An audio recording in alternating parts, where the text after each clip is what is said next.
రేవంత్ రెడ్డి వ్యూహం విజయవంతమవుతుందా? ఆయనకు అంత సీన్ ఉందా అని విపక్ష నేతలు గుసగుసలాడుతున్నారు. కానీ ఆ విషయంలో రేవంత్ సక్సెస్ అయ్యాడనే విశ్లేషణలు వినిపిస్తున్నాయి. ఇక అసలు విషయానికి వస్తే తెలంగాణ రైజింగ్ గ్లోబల్ సమిట్ ద్వారా రాష్ట్రానికి అధిక పెట్టుబడులే లక్ష్యంగా పెట్టుకున్న సీఎం రేవంత్ తొలి రోజే 3,97,500 కోట్ల పెట్టుబడులకు పలు కంపెనీలు కాంగ్రెస్ ప్రభుత్వంతో ఒప్పందాలు కుదుర్చుకున్నాయి. దీంతో కాంగ్రెస్ ప్రభుత్వం ఏర్పాటు తర్వాత పెద్ద ఎత్తున పెట్టుబడులు తీసుకొచ్చామని చెప్పుకునేందుకు ఇదే పెద్ద వేదికగా మార్చుకోబోతోంది. రేవంత్ రెడ్డి మొదటి నుంచి చెప్తున్న ఫ్యూచర్ సిటీకి ఏదో పెద్ద ఊతం లాంటిది.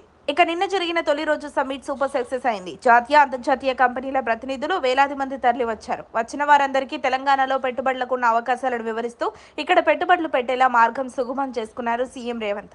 మంత్రులకు కీలక బాధ్యతలు అప్పగించి ఒక్కొక్కరికి ఒక్కొక్క సెక్షన్ అప్పచెప్పారు. ఆ మేరకు వాళ్ళు కూడా మీటింగులు పెడుతూ కంపెనీల ప్రతినిధులకు అన్ని వివరిస్తున్నారు. నిన్నొక్కరోజు 3 లక్షల కోట్ల పైగా పెట్టుబడులు రావడం నిజంగా మెచ్చుకోదగ్గ అంశమే. ఈ వచ్చిన పెట్టుబడులు కూడా ఎక్కువగా ఫ్యూచర్ సిటీలోనే ఉండేట్లు రేవంత్ రెడ్డి ప్లాన్ చేస్తున్నారు. ఆ మేరకు పెట్టుబడిదారులకు ముందే ఈ విషయాలను వెల్లడిస్తున్నారు. అలా ఒప్పుకున్న వారితోనే ఒప్పందాలు కుదుర్చుకుంటున్నారు. అవుటర్ రింగ్ రోడ్ నుంచి రీజనల్ రింగ్ రోడ్ మధ్యలో ఉండే ఫ్యూచర్ సిటీకి రాబోతున్న కంపెనీలు అన్ని గ్రీన్ సిగ్నల్ ఇస్తున్నాయి. ఈ వస్తున్న పెట్టుబడులు తెలంగాణ ముఖ చిత్రాన్ని మార్చే విధంగా ఉండాలని రేవంత్ రెడ్డి ముందు నుంచే ప్లాన్ చేసుకుంటున్నారు. గతంలో పనిచేసిన సీఎంలకు చెప్పుకోవడానికి ఏదో ఒక బలమైన ప్రాజెక్టులున్నాయి. ఇప్పుడు తన హయాంలో ఈ ఫ్యూచర్ సిటీని నిర్మించినట్టు భవిష్యత్తులో చెప్పుకునే అవకాశం ఉండాలని రేవంత్ రెడ్డి ఇలా ప్లాన్ చేసినట్లు తెలుస్తోంది. ఇప్పటికే తెలంగాణను 3 రీజియన్లుగా విభజించారు. ఈ 3 రీజియన్లలో ఒక్కో చోట ఒక్కో రకమైన కంపెనీలను ఒక్కో రకమైన పెట్టుబడులను తీసుకొస్తామని చెప్తున్నారు. ప్రస్తుతం వస్తున్న పెట్టుబడులు మాత్రం ఫ్యూచర్ సిటీలోనే కేంద్రీకృతం అవుతాయని సీఎం రేవంత్ ఓపెన్ స్టేట్మెంట్ ఇచ్చారు.